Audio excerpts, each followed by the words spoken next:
The first post cracked when the contractor pulled Ellen's gate loose. I was standing 10 feet away with my coffee still warm in my hand, watching two men in orange vests drag 30 years of weathered split rail fence into the grass like it was junk. Behind them, Marla Voss smiled at the neighbors gathered along the road. "This is community land now," she said. "Mr. Mercer has had plenty of time." I didn't answer her. I looked down instead, at the half-buried stone beside the pasture corner. Rain had washed the red clay off one edge, and I could see the old chisel mark my wife used to brush clean every spring. "Before I get into it, tell me where you're watching from, and if HOAs are doing this kind of thing in your town too," because Marla thought she was moving my property line. What she really moved was the one marker that proved she had no right to be there. My name is Calvin Mercer, and I had lived on that land outside Dahlonega, Georgia, for 27 years before Pine Lark Estates ever put up its first stone entrance sign. Back then, it was just our place. 16 acres of slope, pine, red clay, and a small north meadow that caught the morning fog like a bowl. My wife, Ellen, used to say the meadow looked borrowed from somewhere kinder than the rest of the world. She had a way of saying things like that while carrying a hammer in one hand and fence staples in the other. Ellen and I bought the property after 31 years of saving. I had worked county road survey crews most of my adult life, walking ditches, setting stakes, reading old plats in rain so hard the paper went soft. Ellen taught second grade. We were not rich people. We were patient people. There is a difference. The gate at the side pasture was hers. Not legally. I mean, emotionally. It was made from split rail we bought from an old barn sale in Cleveland. Weather had turned the wood silver gray, and the top rail had gone smooth where Ellen's palm used to rest when she pushed it open. The latch made a soft wooden click when it dropped into place, the kind of sound you only notice after someone is gone and the house gets too quiet. Near that gate, half hidden in broom sedge, sat an old stone marker. Most people would have walked past it. A lichen-covered rock, squat and ugly, with one flat face turned toward the meadow. But I had brushed dirt off that stone enough times to know the chisel mark on top. Ellen used to tease me about it. "You and that rock," she'd say. "It's not a rock," I'd tell her. She would smile. "Of course not. Forgive me. Your Majesty." The corner. The trouble started when Marla Voss stopped her white SUV beside my mailbox one Thursday afternoon. She was president of the Pine Lark Estates HOA, though I did not live inside Pine Lark and never had. She wore cream-colored slacks, sunglasses too large for her face, and the kind of smile people use when they have already decided the conversation is finished. "Mr. Mercer," she said, "we're beginning a community beautification project along the meadow edge." I looked past her. 3 bright pink survey flags had been stuck in the grass 6 feet inside my fence. "That's my pasture," I said. Her smile stayed fixed. "According to our updated community map, that strip belongs to Pine Lark's common area. Show me where it's recorded." She blinked once. Not much, but I saw it. "We'll send the proper notice," she said. "This will benefit everyone." Then she handed me a folded paper with a glossy drawing of a walking path curving through the edge of my meadow. Benches, dogwood trees. A little sign that read, "Private meadow access for Pine Lark residents." That was when I understood. They did not want compliance. They wanted land. The first letter arrived 4 days later. It came in a white envelope with the Pine Lark Estates logo printed at the top. Even though my mailbox had never belonged to Pine Lark, the paper was thick. The wording was thicker. "Notice of boundary encroachment and unauthorized fence placement." I read it standing at my kitchen counter while the old clock above the stove ticked too loud. The letter said my fence appeared to interfere with designated common area improvements. It said failure to remove the unauthorized structure could result in fines, legal referral, and contractor removal at owner expense. What it did not say was more important. No deed book. No plat reference. No recorded easement, no instrument number, just phrases. Community standard. Updated map. Mutual benefit. Necessary access. People use words like that when the real words do not help them. I folded the letter once and set it beside Ellen's blue ceramic mug, the one I still kept by the sink, though I had not filled it in almost 3 years. Then I wrote back. Not angry, not long. Please provide the recorded document establishing Pine Lark Estates HOA authority over the strip of land lying east of my existing pasture fence. I sent it certified mail. Marla did not answer that question. Instead, she showed up at my gate the following Saturday with 2 board members and a man wearing a polo shirt with Landmark Residential Planning embroidered over the pocket. The neighbors gathered slowly. That is how these things happen. One person pauses with a dog leash. Another stops pretending to check the mail. Pretty soon, a private conversation has an audience. Marla held up a rolled map. Mr. Mercer, she said, smiling for them instead of me. We are trying to resolve this respectfully. Then show me where it's recorded. Her smile tightened. The man from Landmark unrolled the map across the hood of her SUV. It showed Pine Lark's walking path curling along my meadow as if it had always been planned that way.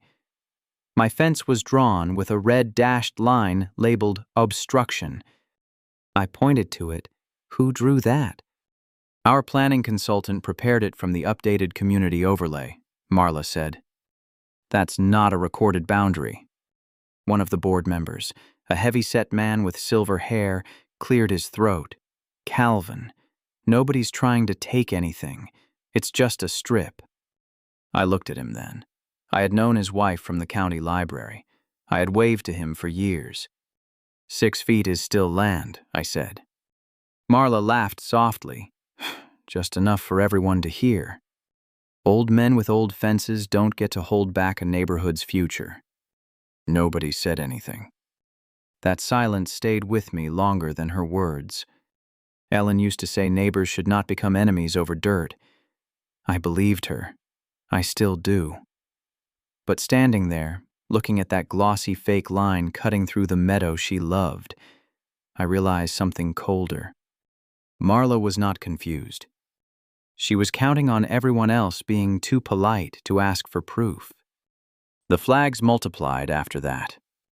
Pink first, then orange, then little blue stakes with ribbons that snapped in the wind like they were proud of themselves. By Monday morning, there was a whole crooked line of them running through the edge of my meadow, 6 feet inside my fence, bending around Ellen's gate as if the gate were the mistake. I stood on my porch and watched a white utility truck ease down the shoulder. 2 men got out. One carried a measuring wheel. The other had a bundle of wooden stakes under his arm. Behind them came Marla's SUV, clean enough to reflect the pines. She stepped out holding a clipboard and talking into her phone. Yes, the owner has been notified, she said, loud enough for me to hear. We're documenting non-compliance. I took my phone from my shirt pocket and started recording. That was not something I used to do. For 34 years, I worked county road survey crews. I measured culverts, checked drainage slopes, marked right-of-way lines, and listened to people argue about where their land ended. Back then, I carried a field book in my back pocket and a plumb bob in the truck. I learned one thing early. Memory gets emotional. Records stay sober. So I filmed the flags. I photographed the tire tracks. I wrote down the time, the weather, the names on the truck doors, and every word I could catch without walking over there and giving Marla the argument she wanted. One of the contractors, a younger man with sandy hair and sunburn across his neck, stopped near the old corner stone. He crouched and brushed leaves away with his glove. "That one part of your layout?" he asked. Marla turned. "What?" "This stone. There's another one down the line." He pointed toward the broom sedge. "Looks old." Marla glanced at it, then at me. Just for a second. "It's probably landscaping debris," she said. The young man did not look convinced. He tapped the stone lightly with the end of a stake. The sound was dull and deep, not the loose clack of a field rock. I knew that sound. Any man who had spent half his life chasing property corners knew it. I walked down the porch steps. Marla lifted one hand before I reached the fence. "Mr. Mercer, please don't interfere with authorized planning activity." "Authorized by what?" She looked at the contractor instead of answering me. "Place the stakes according to the exhibit map. Not survey, not plat, exhibit map." That mattered. I took another photograph. The older contractor, the one with the measuring wheel, muttered under his breath. "They didn't give us a deed survey. Just this new drawing." Marla heard him. So did I. Her pen stopped moving for half a second. Then she smiled again. "Gentlemen, the board has approved this corridor." I looked at the second stone half buried under wet leaves, sitting exactly where an old boundary would sit if somebody had followed the meadow line before Pine Lark was ever a name on a sign. For the first time, I wondered whether the proof was not hidden in a courthouse. Maybe part of it had been sitting in my grass all along. The county records room in Lumpkin County still smelled the way I remembered it. Dust, toner, old paper, and floor wax. A smell like time had been stacked in boxes and told to wait its turn. The young clerks worked at computers near the front, but the older records were still kept in the back, where the shelves had metal labels and the light hummed overhead. That was where I found Etta Crane. She had worked as a deputy clerk when I was still with the county road crew, back when my knees did not complain every time I stepped off a curb. She was smaller than I remembered, with silver hair pinned tight and reading glasses hanging from a chain around her neck. "Well, Calvin Mercer," she said, looking over the counter. "You finally run out of ditches to measure. Somebody's trying to move one." Her smile faded just enough. I handed her the HOA letter, Marla's exhibit map, and the copy of my deed from the folder Ellen had kept in our hall closet. Etta looked at the glossy map first. Then she looked at the deed. "Pretty drawing," she said. "Pretty drawings cause ugly trouble." That was Etta, dry as August clay. She typed for a while, then stood and motioned for me to follow her to the back shelves. She pulled one book, then another, then a long, narrow ledger with a cracked brown spine and a handwritten label. "Field Notes. North Meadow Road area, 1912. My throat tightened before I knew why. Tucked inside the front cover was an old envelope, yellowed soft at the corners. Ellen's handwriting was on it. "Mercer Fence Line Keep with deed papers." I stood there looking at those words while Etta pretended to adjust the desk lamp. Ellen had always been better than me at keeping things safe. Receipts, seed packets, birthday cards, little notes I thought did not matter until they were all I had left of a day. Inside the envelope was a faded photograph of our gate the first spring after we built it. Ellen stood beside the post in a denim jacket, one hand resting on the top rail, a blue ribbon tied around the wood behind her. I did not say anything. Etta did not either. After a minute, She tapped the ledger. Twice. Records have longer memories than people, she said. The field notes were written in dark, slanted ink, still clear after more than a century. Bearings, distances, tree references, stone corners. Then Etta turned the page and pointed to one sentence. Beginning at the set stone at the North Meadow corner, thence running with the witness oak line to the second stone, said markers to govern all future boundary descriptions. I read it once. Then again, set stone, North Meadow corner, second stone, govern all future boundary descriptions. Etta lowered her voice. If those stones are still in your pasture, Calvin, then that HOA overlay doesn't move the line. It just draws over it. I looked down at Marla's glossy exhibit map lying beside the old field book. Sindidishton, ice quite side. One was new, bright, and wrong. The other was old, quiet, and waiting. By the time I got home from the records room, the rain had started. Not hard rain, just a thin, steady North Georgia drizzle that made the red clay shine and darkened the old fence rails until they looked almost black. I parked by the barn and sat there for a minute with the copy of the 1912 field notes on the seat beside me. I had the sentence now. I had the proof. And still, I waited. That was my mistake. Part of me kept thinking a reasonable person would stop once they saw the records. Part of me still heard Ellen's voice saying neighbors should not become enemies over dirt. So instead of calling an attorney that afternoon, I wrote one more certified letter. I attached photographs of the stones, the deed language, and a warning that any disturbance of those original corner markers would be documented as intentional damage. I mailed it. Marla received it the next morning. I know because she signed for it at 9:14. At 10:37, her SUV rolled up beside my pasture. This time, there were 3 trucks behind her. I was already walking down from the porch when I saw the younger contractor crouched near the first stone again.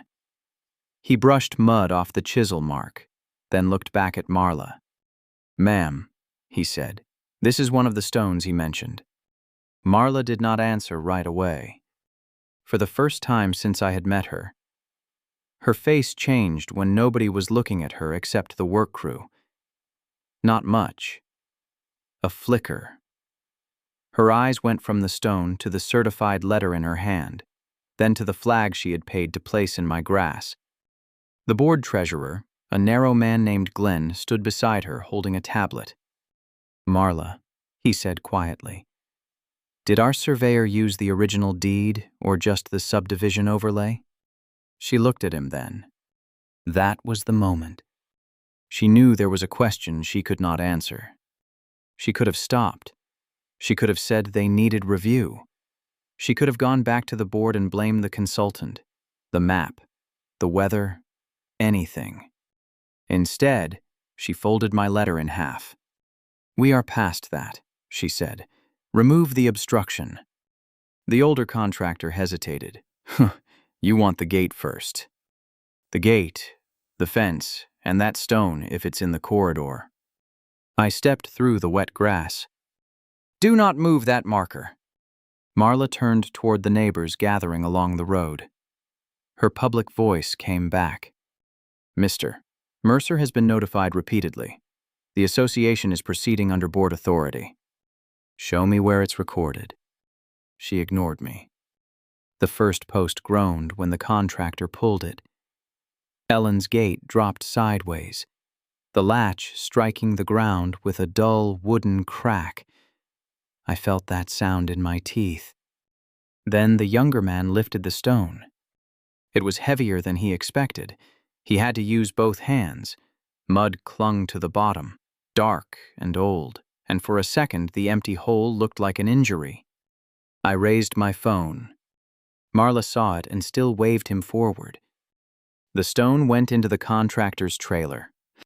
That was her fatal mistake. I stopped walking. The rain ticked against my cap. My hand was steady around the phone. "You should not have moved that stone," I said. Marla smiled like she had won. But she had just carried my proof away in front of witnesses. County Surveyor Daniel Rusk came out the next morning. He did not arrive with sirens or a speech.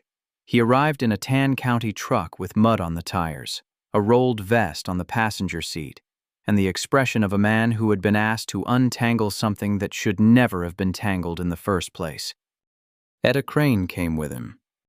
She climbed down from the truck holding a folder against her chest like she was carrying church records through a storm. Marla was already there, of course. So were 2 board members, the contractors, and at least a dozen neighbors who had been told the walking path workday would finally begin. Marla had dressed for victory. White jacket, gold earrings, clipboard. The torn gate lay beside the fence line. One hinge bent back, the latch still muddy from where it had hit the ground. I did not look at it long. If I did, I knew I might say something Ellen would not have liked. Daniel put on his orange vest and walked straight to the empty hole where the stone had been. He crouched. For almost a full minute, he said nothing. Then he looked at the trailer. "Is the marker in there?" The younger contractor swallowed. "Yes, sir." "Bring it here." Marla stepped forward. "Mr. Rusk, before this goes any further, I want to be clear that the HOA has acted under an approved community improvement plan." Daniel did not look up. "I'm asking about the stone." That quieted her for the first time. The contractor lifted the marker out of the trailer and set it on the grass. Mud had dried along its bottom edge. The chisel mark was plain now, a shallow cross cut into the top face. Daniel took out a cloth and wiped it once.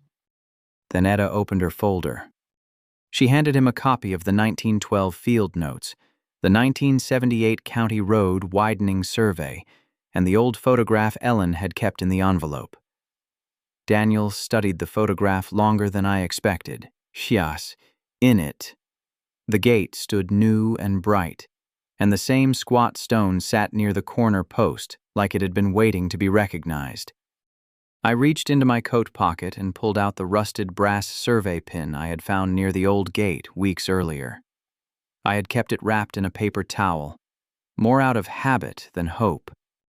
Daniel held it in his palm, then checked the field note again. "Well," he said, "that matches the call." Marla's clipboard lowered slightly. "What exactly does that mean?" she asked. "It means this was not random debris." Daniel pointed to the stone. "This appears to be an original monument tied to the recorded boundary." Marla tried to smile. "Our consultant's overlay shows the common corridor beginning 6 feet west of that fence. Sumus." Daniel stood then. He was not a tall man, but the scene seemed to rearrange itself around him. "Can you show the recorded instrument that moved this 1912 stone corner 6 feet west?" Nobody moved. The neighbors looked at Marla. Glenn, the treasurer, looked at the ground. Marla opened her mouth, then closed it. Daniel waited. So did the rest of us. Marla looked at Daniel Rusk as if the question itself had been rude. "That is not how HOA planning works," she said. "We rely on professional consultants." Daniel nodded once. "I understand. I'm asking for the recorded instrument." She turned a page on her clipboard, then another. Paper made a dry little sound in the damp air. "We have an approved overlay." "An overlay is not a conveyance. It was accepted by the board. A board cannot vote itself 6 feet of Mr. Mercer's land." That was when the first neighbor stepped back from Marla's side. It was not dramatic. No gasp, no shouting. Just a woman in a blue rain jacket shifting her weight and looking at the torn gate differently than she had 10 minutes earlier. Etta opened the old field note copy and handed it to Daniel. He held it with both hands, careful with the plastic sleeve. Then he read the sentence aloud. Beginning at the set stone at the north meadow corner, thence running with the witness oak line to the second stone, said markers to govern all future boundary descriptions. The words moved through the group slowly. Set stone. Second stone. Govern all future boundary descriptions. Daniel pointed to the marker on the grass. This is one of those stones.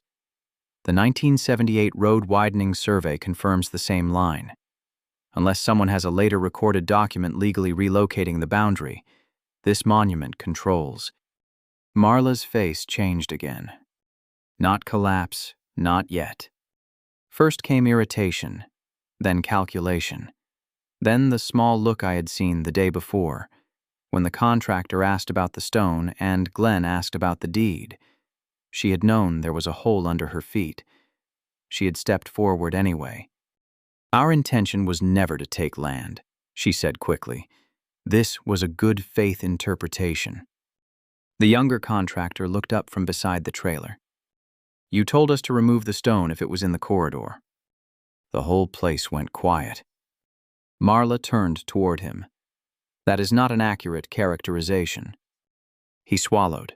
Ma'am, you said the gate, the fence, and that stone.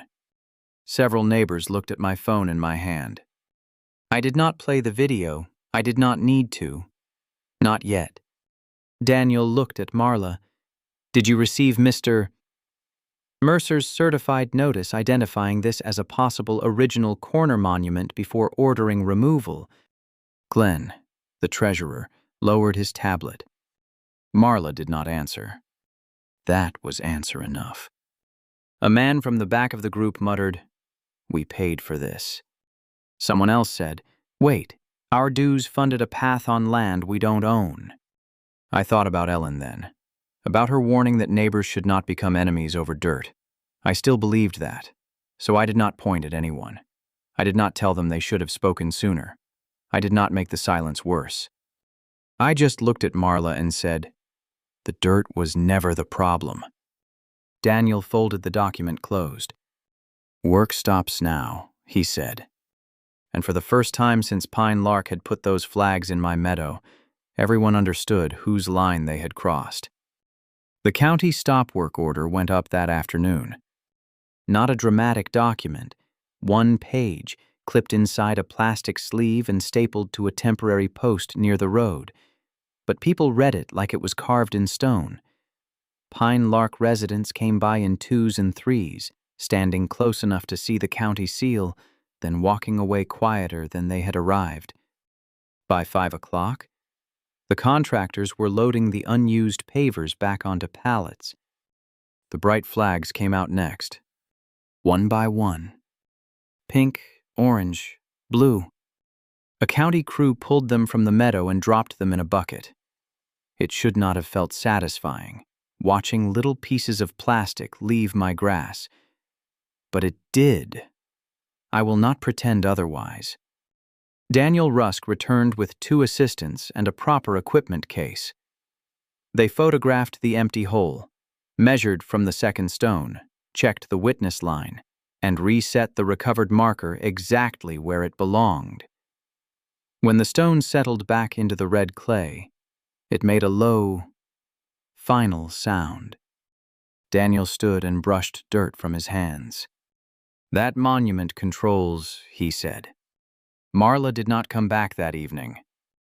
The next day, Pine Lark's management company sent a formal notice canceling every violation letter issued against me.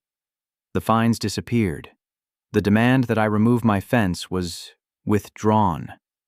3 days after that, I received a letter stating the HOA would pay for replacement rails, gate hardware, professional resetting verification, and restoration of the disturbed pasture strip. They called it reimbursement. Etta called it a receipt for foolishness. The emergency board meeting happened the following Tuesday in the Pine Lark clubhouse.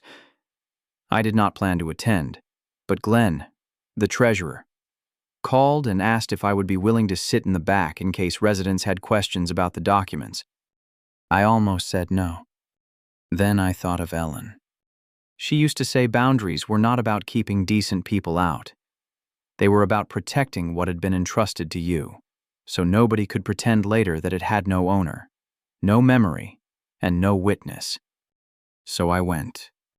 Marla sat at the front table, pale under the fluorescent lights. She read from a prepared statement about misunderstanding, process gaps, and community intentions. Nobody clapped. Then a retired school principal in the second row raised her hand. Who approved spending our dues on a path before confirming ownership? Another resident asked why the consultant's overlay had been treated like a deed. Someone else asked why my certified letter had not been shared with the full board before the contractors arrived. Snai. Marla's answers got smaller each time. By the end of the meeting, she had resigned as HOA president. 2 board members stepped down with her. The management company announced an independent audit of the beautification funds, including the payments made before the workday. Glenn kept his eyes on the table when that was said. Later, I found the restitution check in my mailbox. It covered the damage. Mostly. Money can buy new hinges. It can replace split rails. It can pay a surveyor to certify what an old stone already knew. But it cannot put back the sound of Ellen's gate hitting the ground. That part stayed with me. I re-hung Ellen's gate on a Saturday morning. The new hinges were black iron, heavier than the old ones, but I kept the original latch.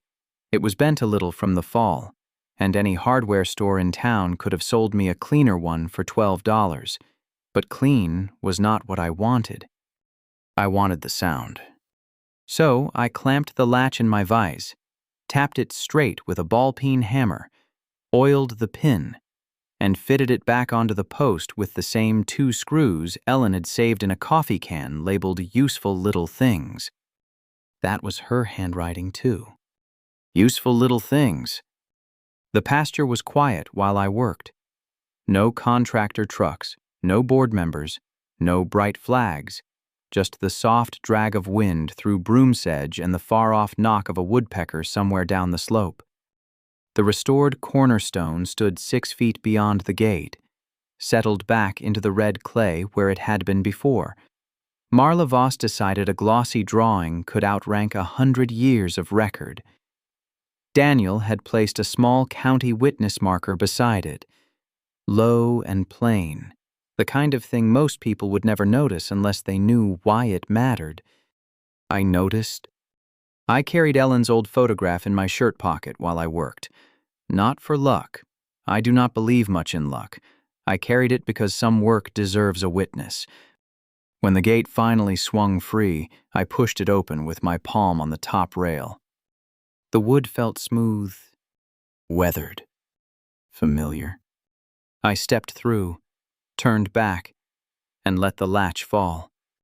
Click. Same sound. Softer than I remembered. Maybe, or maybe I was just listening harder. People asked me later if I felt like I had won. I never knew how to answer that cleanly. The law had done what it was supposed to do. The markers were confirmed. The HOA fines were gone. Marla lost the office she had used like a weapon. The path never opened. That was justice. But victory is a louder word than the thing I felt standing by that gate. What I felt was room to breathe. The audit of Pine Lark's project funds was still ongoing. Glenn never told me exactly what he knew before that workday, and maybe the records would answer that later. Maybe they would not. Some truths arrive with signatures. Some just sit quietly in the room and make people avoid looking at them. I did not need every edge tied off. My line was restored. Ellen's gate was standing, and the stone that Marla tried to move was back where it had always belonged. Before I went inside, I brushed red clay from the chisel mark with my thumb, the way Ellen used to do every spring. Then I closed the gate once more. Not to keep the world out. To remind it where the boundary was If you were in my place, what would you have done when the HOA started moving flags across land you knew was yours? Would you have waited for the paperwork, or would you have acted sooner than I did? And if you've ever dealt with an HOA, a neighbor, or anyone who tried to use official-looking papers to pressure you, I'd genuinely like to hear your story. Tell me where you're watching from too, because I'm starting to believe this kind of thing happens in more towns than people admit. If this story meant something to you, give it a like, subscribe, and stay with us for more stories about quiet people who kept their dignity until the truth finally had the room to speak.